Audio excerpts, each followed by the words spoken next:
ever since I saw Batman v Superman in the theater, I hated it. Now, we're going to watch Batman v Superman, the Ultimate Edition, 10 minutes at a time, to see how it is. Welcome to part 3. With me, as always, is my best buddy in the world, Bob. How's it going? It's going good. All right. Happy to be here. Are you ready to talk more Batman v Superman? Absolutely. Minutes 20 to 30. That's about right. So let's start on these. These 10 minutes, I will say, kind of flew by. Yeah. Let's start off. We start off with cops watching football. A guy named Clarkson is throwing the ball, and the teams end up fighting. Clarkson fighting? Is this foreshadowing? It could be. It could be. Pretty clever.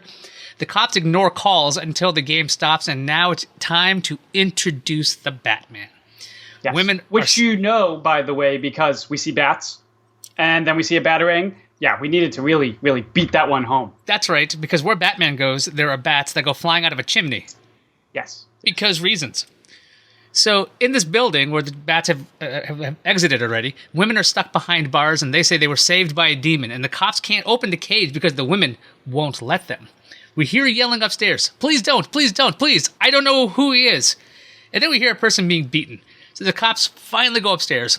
We find a guy chained to a radiator, and we get our first shot of the Batman in the corner of the room on the ceiling. It's a great camera shot. That is a really good shot. That shot was, I remember the first time I was like, wow, that's pretty cool. I totally agree. That was totally awesome. And then we have the Batman scurrying along the ceiling and like a mouse. Yeah, and going through a hole into the next floor up.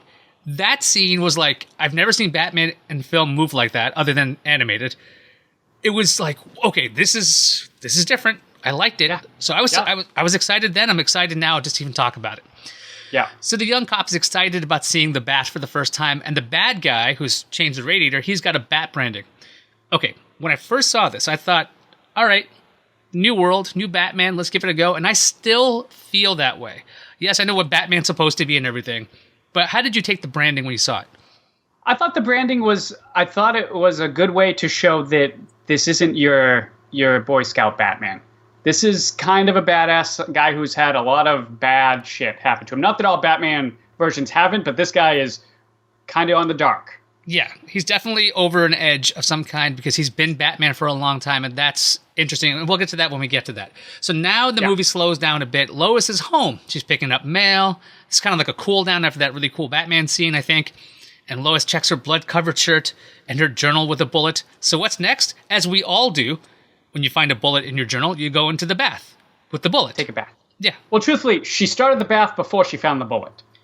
True. She was already committed. That's true. I don't know if she needed to bring the bullet with her, so I will give you that deference too. Yeah, and the bath was important because it had to show that Superman can be playful. Yeah, speaking of Superman, here he comes. Clark's in with the groceries at 25 minutes and 2 seconds, and Lois is explaining to Clark about the hearings, and Clark says, I don't care. And I thought, oh, that's a good line, because you're a good man, right, Clark? No, we don't even get to have that, because Clark continues, I don't care what they're saying. Yeah. Come on, man. He continues going, the woman I love could have been blown up or shot. He continues saying, I didn't kill those men if that's what they think. That is everything that's wrong with this version of Superman, right there. Now, I don't talk to the screen when it comes to movies, but here, I wanted to yell, you're fucking Superman. Fix it. Yeah. You can do this. Yeah. Anyway, Lois doesn't know if it's possible. What's the it in this? For you to love me and be you. Then you mean like every hero's girlfriend in every superhero movie ever? Yes. But then I started thinking about this, because this movie's 18 months after Man of Steel. So, what is this shit? He's been Superman for less than 2 years. They can figure this out. Like, Lois isn't stupid, and Clark isn't supposed to be stupid. But yes, Clark is stupid, and here is the giant sign that we should have really paid attention to in the entire film to give you the idea of how dumb Clark is. Clark, in his gross shoes, gets into the tub and kisses Lois. Okay, gross. She's naked in a tub. This guy's been walking the streets of Metropolis. I don't expect him to be floating on air, even though he could. So he puts that in the tub soup. Yeah, would it have taken, he could have got undressed first. I mean, that would have been okay. He's or at least fast. taking his shirt off, because I women tend to like him with his shirt off. I've noticed. So he gets in the tub, he's kissing Lois, and the glasses fall to the ground. Is this even more foreshadowing? Is Clark gone? Is he going to die? Maybe. Meanwhile, in the Ben Affleck cave, it is also wet, like the tub. Now, what does that mean? That's what I can't quite figure out. I think it's just a humid environment. So Bruce is talking guano to Alfred, played by Jeremy Irons, and I'll tell you, what a waste of talent. We got Jeremy Irons, yes. Freaking Irons. Who is, by leaps and bounds, the best actor in this movie, and they got nothing. It might be him, a toss-up between him and Amy Adams. These are two... Right, Amy Adams, yes. We have Agreed. some really great but actors. I did say actor. She's the best actress. And then you got Michael Shannon in his return, but he's not really in it. But anyway, let's put that aside. Yeah. So, as I was saying, waste of talent there. But I kind of love this scene because Alfred's testing a voice modulator. So nobody knows Batman by voice. It's a great other way to get a different Batman voice and make sure Bruce Wayne isn't recognized. I really liked this detail. Funnel fairy butterbar, funnel fairy butterbar, funnel fairy butterbar, funnel fairy. There's nothing wrong with the microphone. Yeah, I liked that they didn't beat us over the head with it, that this is the voice modulator and that's how it works. And it was just him testing it. It's like, oh, that makes sense. It was a nice aside into the scene. It was trusting the audience that you'll get it. And I really enjoyed that. So Batman's talking about going after Anatoly. In our recaps, we've called him Sunglasses Guy and Sunglasses.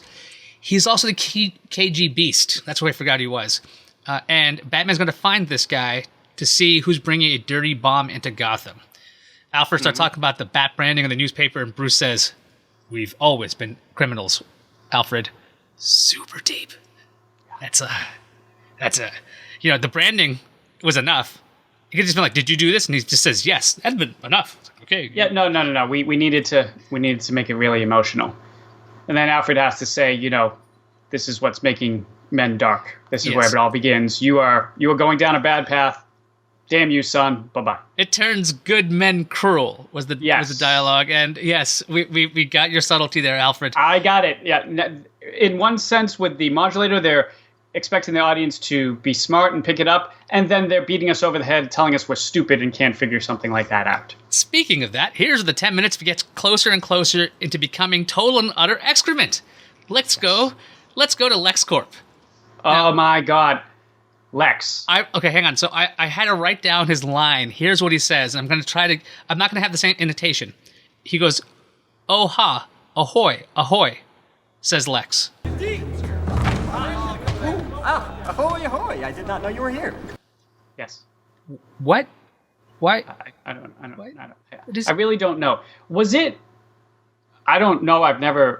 Was it the actor's idea to play Lex like this, or was it the writer's idea or the director's idea to have him be like on the spectrum and be squirrely? Yeah, where does that come from? This is so far a departure from any Lex you've ever seen. Yeah. I mean, arguably, if I want to think about this, if I'm going to be a super genius villain, maybe I'm taking like a lot of Ritalin or something. So I'm just kind of way on there. I don't know. Maybe that's what is going on. This is us filling in the gaps that we don't find out. Maybe in the Ultimate Edition they show it. Yeah. Anyway, as he's stammering a lot, you got Lex meeting the senators on a basketball court in the lobby of LexCorp, as you do. Lex talking about his dad. He shows the senators a little souvenir from the Kryptonian world engine. The senator doesn't know what a rock has to do with Homeland Security. And Lex says, quote, "No, ma'am. Planetary security." There's 3 no's in there, by the way. I did not have a typo. Yeah. So ends the 10 minutes at 30 minutes and 10 seconds. What did you think of these 10 minutes compared to the rest of the movie? In being this third episode of this 10 minutes was the most dichotomous. You had the first part, which I really liked, the introduction of the Batman, really cool, awesome. And by the end, with the introduction of Lex, it's some of the worst parts of the movie. Yeah. And it starts to where it's amazing. Within 10 minutes, we went from one extreme to the other, in my opinion. And as I'm trying to give this a fair shake, like I said, I hated this when I saw it in the theater the first time.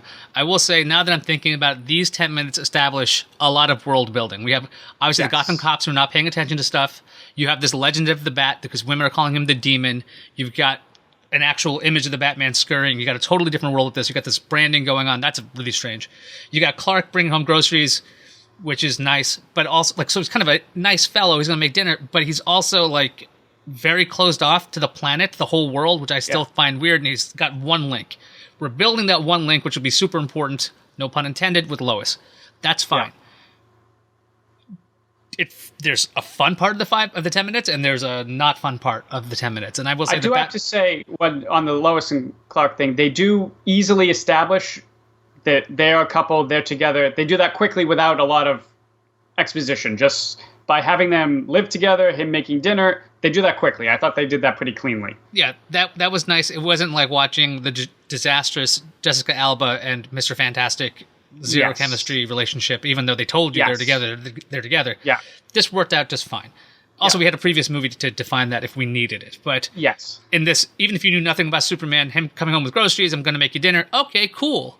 And then they're going to have a bath. Okay, so they're obviously intimate. Or good for them. Yeah. I looked like it was a fun bath. A lot of establishment right there. So there we go. I think probably a 3.5 or 4 out of 5 in the 10 minutes. Because it's really carried by the first. It's got Batman. I mean, it's hard to. Yeah, I mean, the good is really good, but unfortunately, the bad's really bad. Well, the bad's really coming up. That's the thing. Like, we got to peek into the LexCorp. Yeah, So I cannot wait for the next episode, part 4, of which would be 13 parts of us watching Batman v Superman: The Ultimate Edition, 10 minutes at a time. Does it still hold up? I mean, did it ever? Yeah, hold up to what? Its standards are pretty low. Hit like, subscribe, notifications, and everything, because when these come out, it'll be fast and furious. Hopefully it'll be weekly. You're going to be like, oh my God, why are they still talking about this? But they will be. That's the deal. So, from all of us here to all of you there, Alvida Zane. Adios.